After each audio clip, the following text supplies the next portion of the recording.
Okay, so welcome to Graviticulas. Today we have Víctor Muñoz. Víctor studied his undergraduate here at Catholic University, and then he went to work in Sao Paulo, where he got a master's degree, and then he continued his trip up north to Universidad de Valencia, where he's doing now a PhD under the supervision of Pilar Hernandez. So today he will be talking about light neutralinos at the Super-Kamiokande. So welcome back, Víctor, well, in a virtual way, but welcome back to Catholic University. And you have 45 minutes for your talk, and then we will have some time for questions. Okay, thanks, Max, for the nice introduction. I'm gonna start sharing my screen now. So let me see. Okay. Can you see my screen, right? Yep. Oh, let me move this a little bit. Okay, so I am very happy to be here giving a talk. As you will see, most of the authors, well, all of the authors of this paper were students at the Pontificia at some time. And the talk that I will be giving is based on a paper that is published, but in any case, here you have the archive number in case you want to take a look. And well, please feel free to interrupt me at any time with questions, okay? So I wanted to, oops. Oh, there you go. I wanted to start by giving some context for the model that I will be discussing today. So the current status in particle physics is the standard model, right? This is a sketch, a very basic table with the elementary particles of this model. And already with this very basic table, we can see basic things that are missing here, which are essentially the neutrino masses.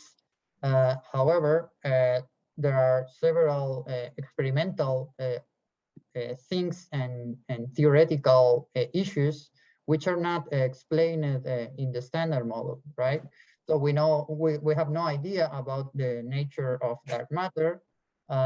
We don't know why we observe more matter than antimatter in our universe.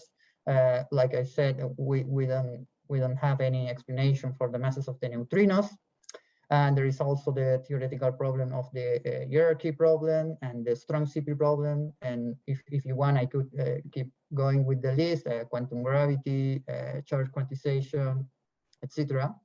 So the list is long, and but what is interesting is that despite all of these things that we still don't understand, there is a class of theories, which are supersymmetric theories, in which most, if not all of these issues can find an answer. So I don't want to go deep into what supersymmetry is. I just want to mention that supersymmetry is just a space-time symmetry where each scalar and fermion has a fermion or a scalar superpartner. So symbolically, I have written here an equation where you have an operator acting on a fermion and giving a meson, and vice versa. And the thing is that if you do this, well, you will find that the particles the superpartners will have the same quantum numbers.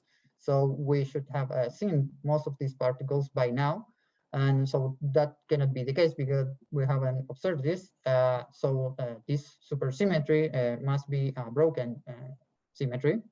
And the simplest phenomenological viable realization is the so-called minimal supersymmetric standard model, or MSSM for short.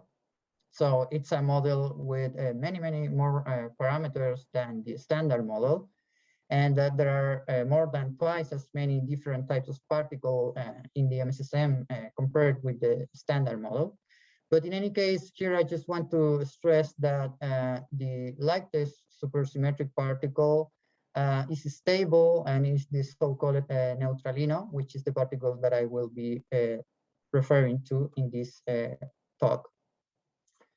So the fact that the Neutralinos is stable in the MSSM is related to a symmetry called air parity symmetry, which is another very important feature of the MSSM, and this was motivated by to prevent proton decay, because you can write down interactions that violate lepton and baryon number, and so the symmetry is added by hand. And the assignation of the charges is given by the equation that I'm showing on the screen. You have a component of the baryon number, lepton number, and the spin. But yet, in any case, there are other ways. This is not something that it must be this way, right? There are we can still prevent the proton to decay by other mechanisms, other symmetries, and have air parity violation, which would allow us to write down other interactions in our supersymmetric Lagrangian. But the most important thing for this talk is the change in the phenomenology for the neutralino. So in this case, in the MSSM, we have a stable neutralino. But now, in air parity violating supersymmetry, we will have a long-lived neutralino. And what I mean by long-lived is a particle that has a macroscopic decay length. So we can observe some features of this from the decay of this particle, right? And okay, but this is not something crazy. It's something that is actively being searched for. Long-lived particles is a very important subject, and nowadays in particle physics, mostly because it allows us to go in a sort of a transfer way between our two current search strategies, which is the intensity frontier and the energy frontier. So just to illustrate this, I put here a paper from CMS, from the CMS collaboration, where they are actually searching for an RPV neutralino. And actually what you can see here is that they can constrain lifetimes. And when I say lifetimes, I am multiplying here. It's in unit of length because I'm multiplying here by the speed of light. So it is going to be given in units of length. And the lifetime that they can constrain, that they can prove, is of the order of 0.1 and 10 to 10 millimeters. And the reason is that, these detectors are not designed to search for long-lived particles. They can easily escape from your detection region. And that is why there is so much activity in this field in trying to put experimental and theoretical efforts to search for long-lived particles. So, well, now I want to talk about the details of our work.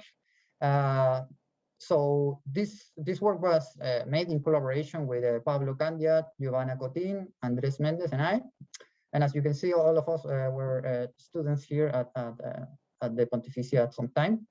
And I'm also very happy because we were recently invited to give a talk of this work at the long-lived particle community of the LEC. There will be a workshop in November.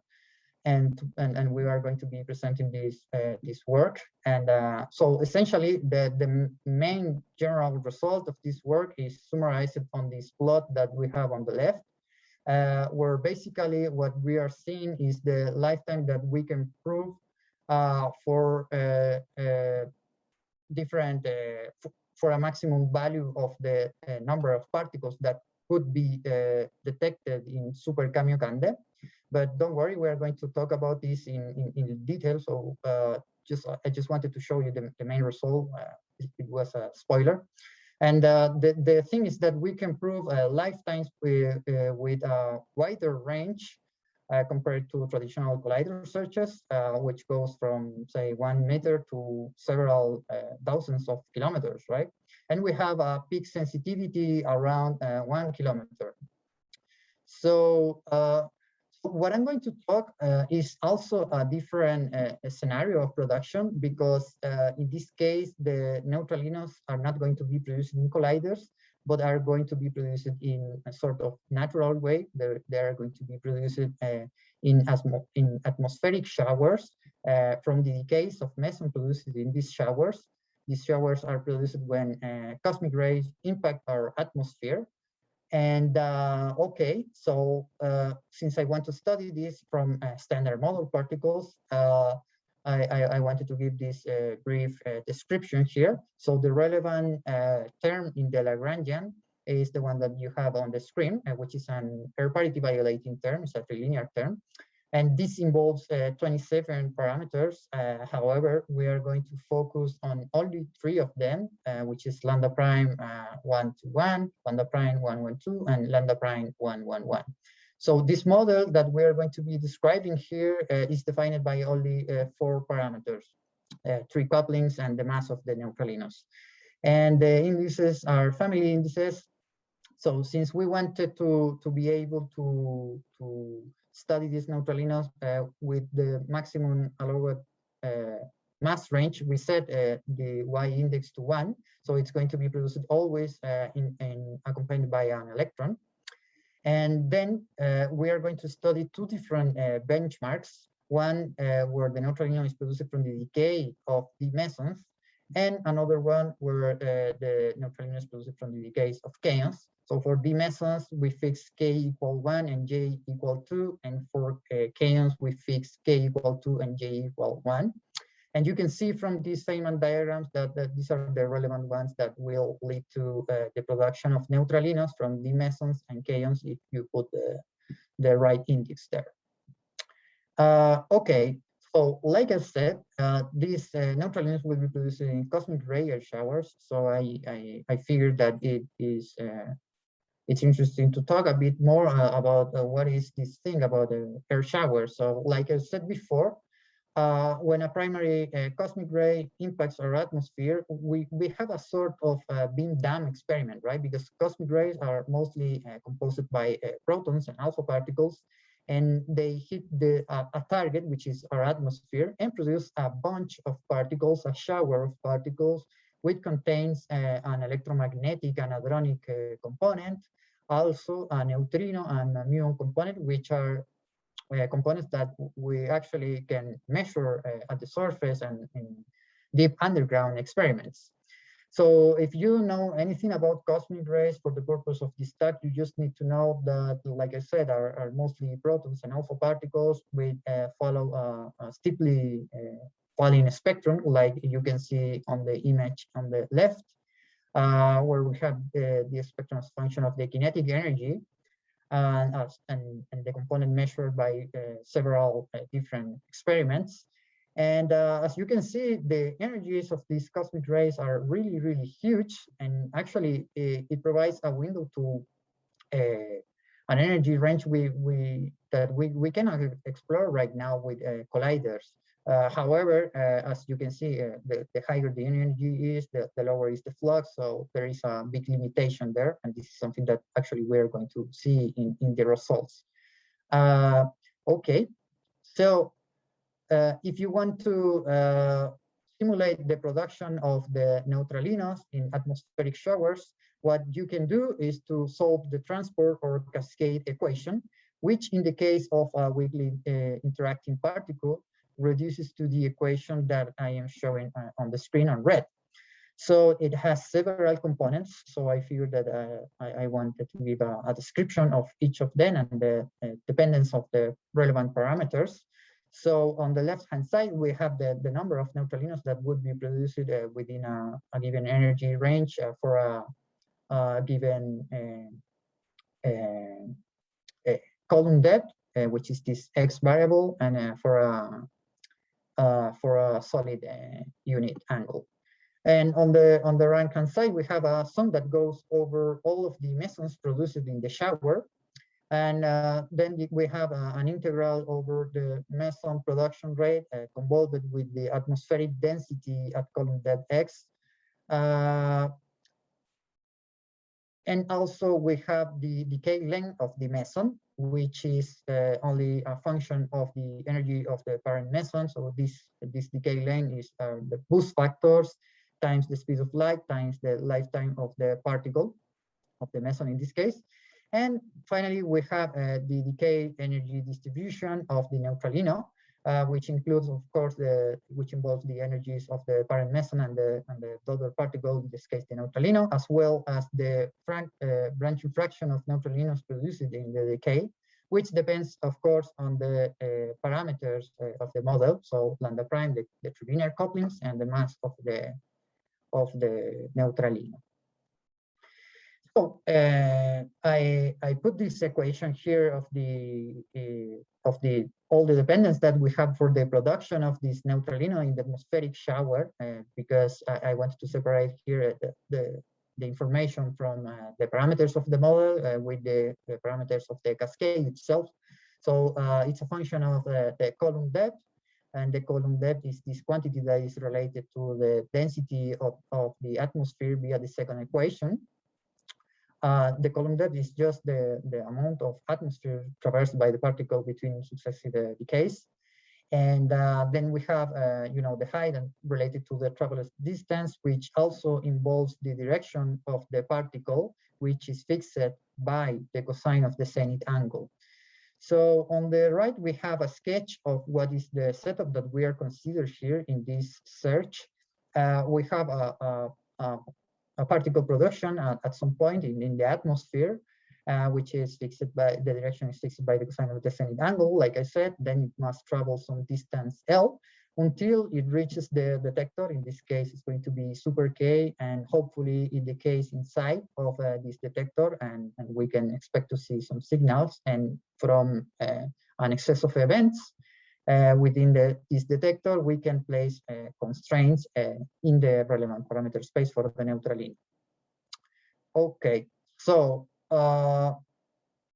this is a plot of the production rate of neutralinos in the atmosphere. But before going into the details of this plot, I just wanted to mention an important thing, is that the meson production rate needs to be modeled in some way, because you have these collisions, and there is a lot of hadronic interactions in there, and somehow you have to manage and say, okay, this is going to be the relevant flux for a given meson. And this is something that we have done using a software called matrix cascade equation, or MCAQ for short. And this is a software that is used by other neutrino telescopes, such as IceCube. They use it to model the atmospheric neutrino flux. And but it's not an information that is direct. You have to some way extract this information, and we managed to sort of hack this software to extract this table with the meson production rates. Okay, so once you have done that, and you can solve this equation, and the result, the spectrum is what you are seeing on the screen. So let's go to the units, which are units of GeV per GeV, per gram per second, and per stereo radian unit.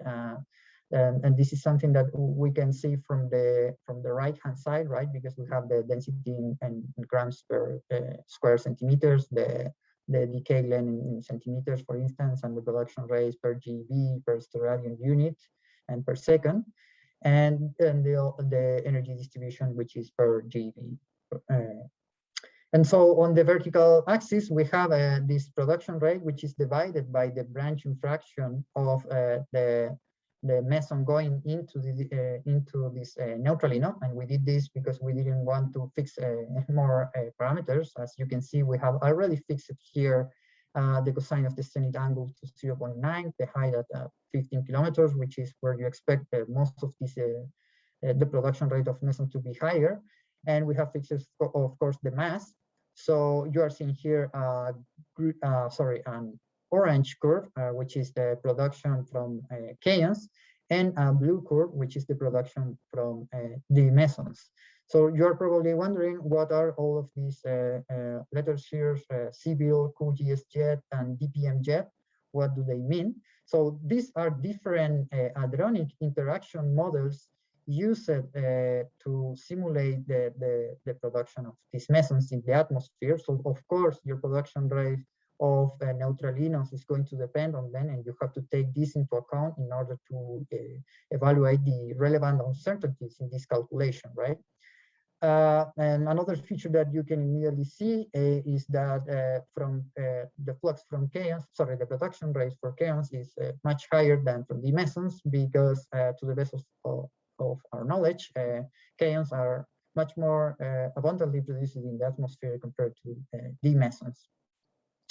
Okay, so here we have the first part now, which is the production of these neutralinos. Now I wanted to talk a bit about how to detect these long-lived particles in general at Super-Kamiokande. Well, Super-Kamiokande is this Japanese experiment, which is sort of the LHC for the neutrino physics community, right? It's a very important experiment for neutrinos. It is a big Cherenkov detector. It's a water tank surrounded by thousands of photomultipliers. So how does this work? So when a neutrino interacts in the medium, it produces charged particles, which, if they travel faster than the speed of light in the medium, in the water, they produce Cherenkov radiation. And what you would see from this Cherenkov radiation are these ring patterns, like the one you are seeing on the right-hand side. So they can only separate the different kind of signal into two basic categories in principle. One of them are tracks, which are generated from muons and which have these rings with very sharp edges. And all the rest of events that they can detect are called cascade-like events, where the rings are much more blurry. Okay. So essentially, you don't have, if a neutralino comes in from the atmosphere and decay within the detector to a charged particle and generates a signal like this, it's going to be impossible for a detector like Super-K or any other large neutrino detector to differentiate this from a standard neutrino interaction, which comes also from these atmospheric showers. So this is what we are going to exploit to search for signals of these light neutralinos. Okay, just by looking at the units, you can write down an equation for the expected event distribution for a given time window in your experiment. So this would be the first equation that I have on the screen. You have a multiplicative term, which is the time window in which you are going to record your data. You have the flux of neutralinos arriving to the detector, which is not the same as the ones that were produced, because you have to add the decay of the particle as they propagate, right? And this is the second equation that I'm showing here on the screen, which has this exponential expression, which involves the traveled distance by the particle, as well as the decay length of the neutralino. And like as we can see here in the screen, it involves the boost factors, the speed of light, and the lifetime of the neutralino, which depends on the fundamental parameters of the model, right? So this would be the differential or the flux spectrum of the neutralino arriving at the detector. And of course, you need some decay effective area for the signal to take place within your detector, which is what you are seeing now on this plot. This is a purely geometrical estimate here, where basically you have a certain probability that the particle, given that the particle has an initial direction and a given lifetime or decay length, it has certain probability to decay within this detector, given that the detector is modeled like a cylinder in this case. And of course, what you're going to find is that if the lifetime of the particle is too long, the particle simply just goes through the detector and you don't see anything, and therefore your decay effective surface tends to 0 as the lifetime gets too big. And okay, so one more thing that I want to mention here is that, okay, you have the expected event distribution, and from a theoretical point of view, you have solved your problem here, because now if you want to compare with data, say you want to see the event spectrum with the energy or the event spectrum with the initial direction, you just have to integrate this equation in the corresponding energy and cosine range relevant for the observation that you are making.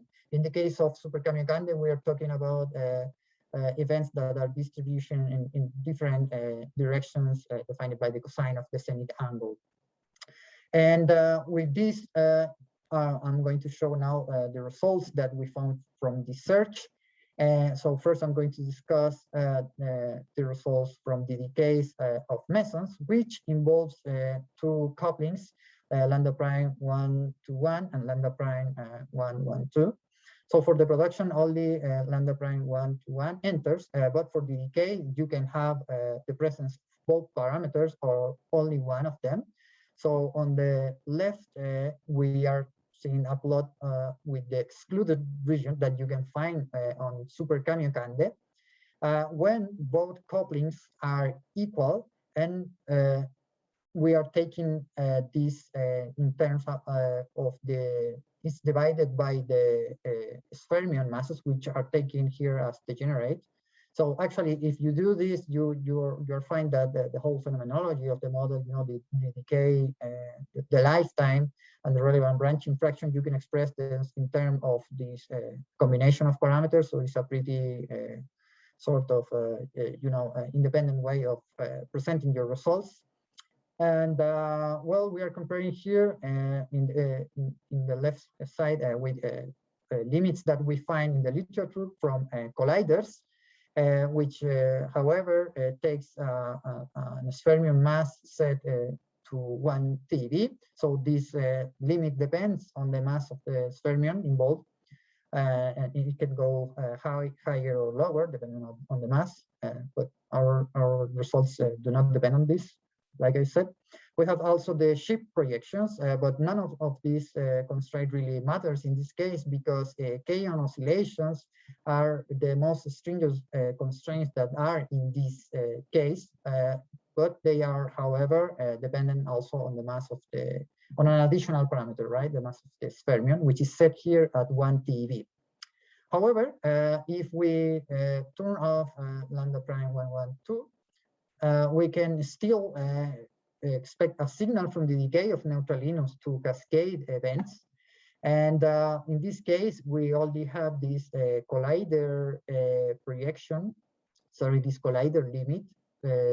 And we can see that we are able to provide better limits with this kind of search for masses of around 100 MeV and a little bit more than 900 MeV.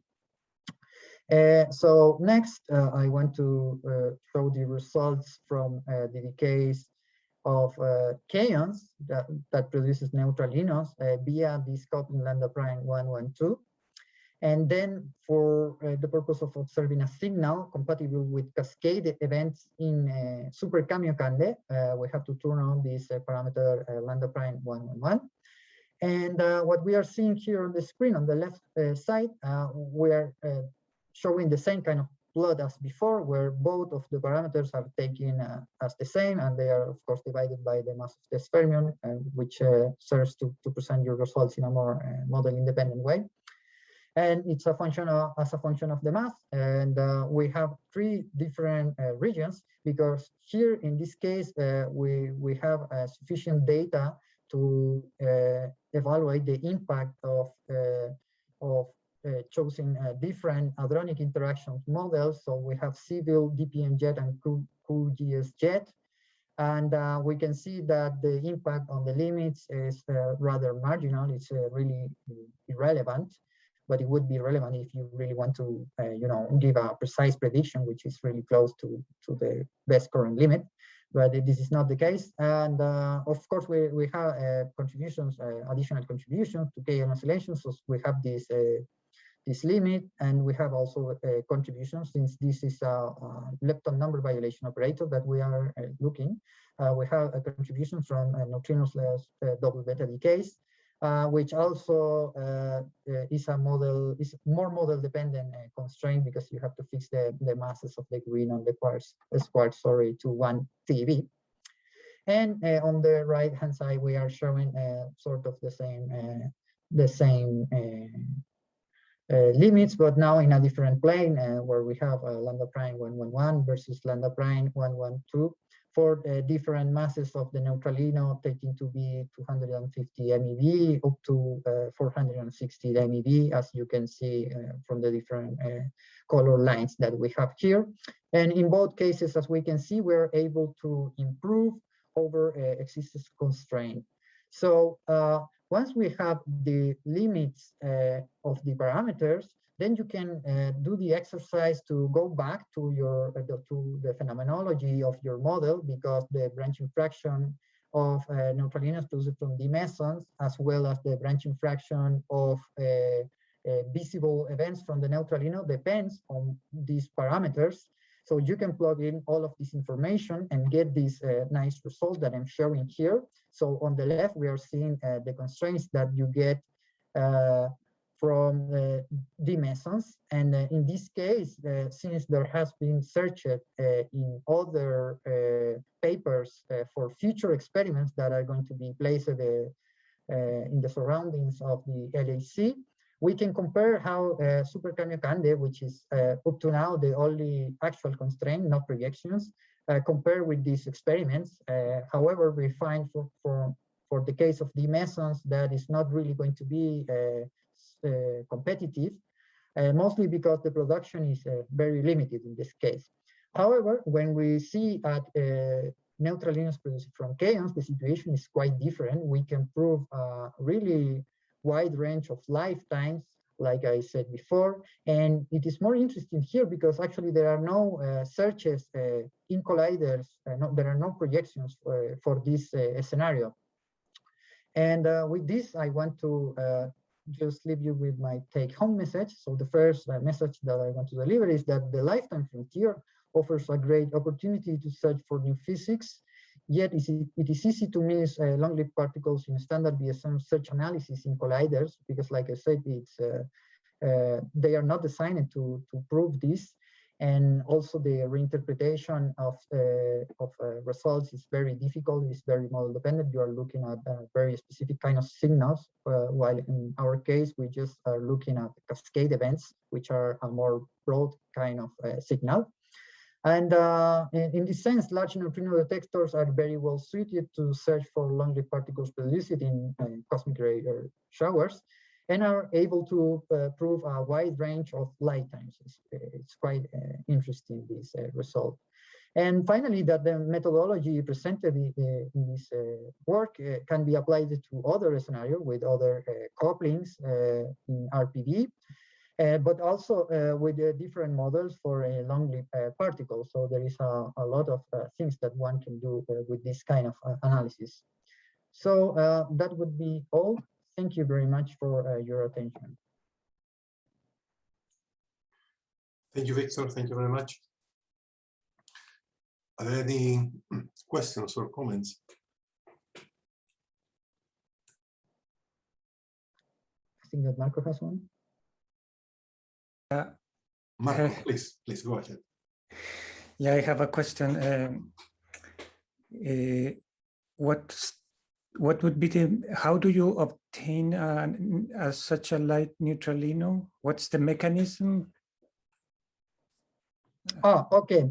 So you can have a light neutralino in this RPV scenario as long as you have the mass. This is a Bino-like neutralino, so you have to have as long as the mass of the Bino is much lighter than the mass of the Wino, you can have this like the neutralino in this scenario. So you need a parameter in the Lagrangian that is several order of magnitude smaller than another parameter in the Lagrangian. Yes. And there is no obvious mechanism for that. You just choose them. Exactly. Yeah. We are just choosing these values in order to have these neutralinos, because in principle there is nothing that prevents you to do that. Well, yeah. The question arises is why? I mean, why one is very large and the other is very small? Well, that's an interesting question. I guess that one could think of, dynamic mechanism in which one can generate this. I would have to look into the literature, but I'm pretty sure that there are mechanisms where this can take place. But for the purpose of our phenomenological, search, we just assume this. And okay, why do you choose those parameters? Is there a motivation for choosing the lambda prime 1 to 1, 1, 1, 2, and 1, 1, 1? Yes. Why not the other? So maybe I can show you a table which helps in explaining this. But what we wanted to do when we start talking about this, we look at what was done in the literature for like neutralinos, and the only thing that we found was that they were studied from D mesons and B mesons. We didn't have tables for B mesons, so we said, okay, let's take a look at D mesons. So in order to do that, in order to produce the neutralinos from D mesons, you need to turn on this lambda prime 1 to 1. And then you can just keep with that in order to get a signal in your detector. But you can also turn this lambda prime 1, 1, 2 to have a signal as well. And but this is as well as the previous answer. It is a choice, because we wanted to produce the neutralinos in this atmospheric shower from known mesons. And in the case of the kaons, it was more interesting because nobody has studied this before. But in order to, in this scenario, in order to produce it, you need to also turn on lambda prime 1, 1, 2. But if you do that and you want to have a visible neutralino in Super-Kamiokande, you also need to turn on lambda prime 1, 1, 1. Okay. Why this kind of neutralino with a mass of around 100 MeV would be long-lived? What? So in general, for a particle to live, it's very easy to get long-lived particles. And in fact, in the standard model, we have plenty of them.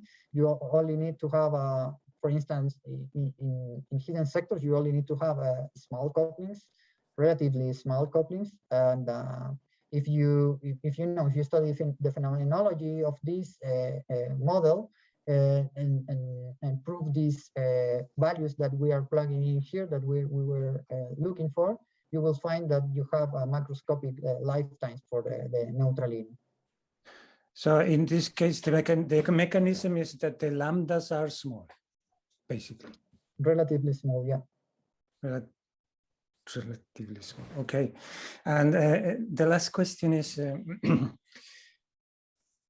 why you don't consider bilinear?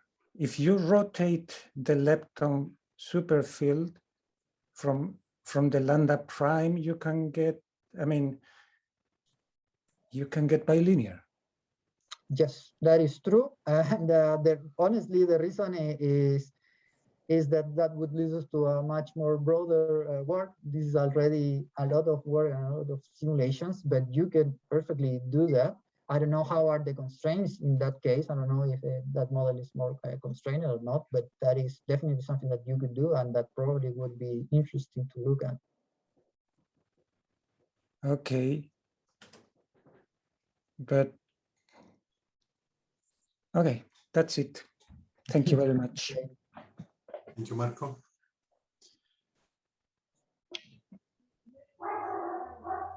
Marcelo, you have your microphone on. Are you going to ask a question?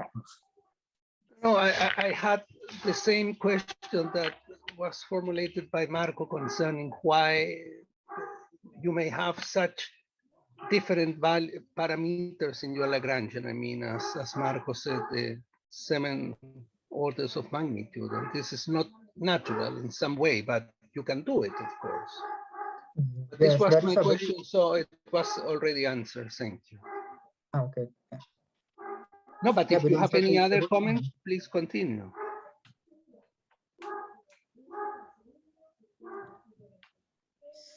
Sorry, I don't.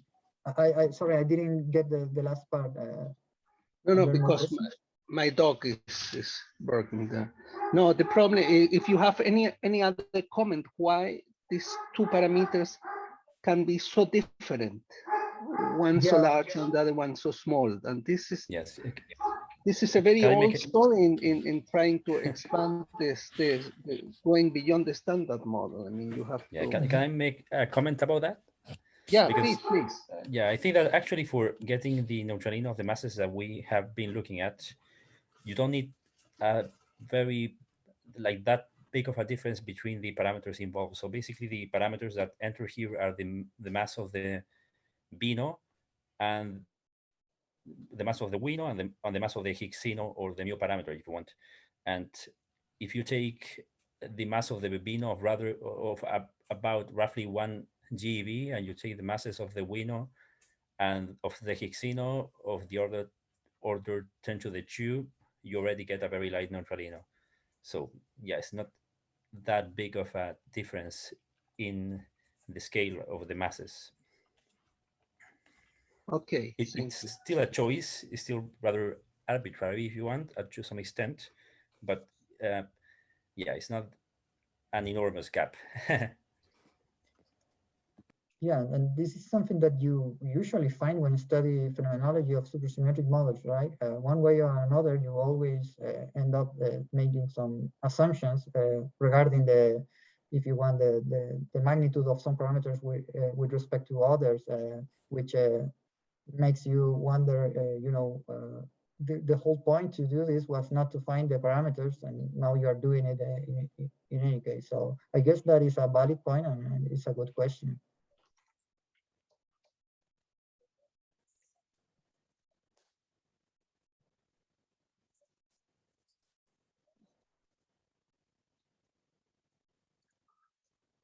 Okay, any other comments? This discussion reminds me when Dirac said that against quantum field theory, you're supposed to discard things which are small, not things that are big. Well, he was wrong. He was wrong.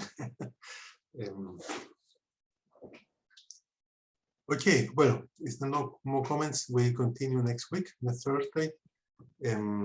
So thank you, Victor, for your talk, and thank you for the audience for the questions and the presence. Bye-bye. Thank you very much.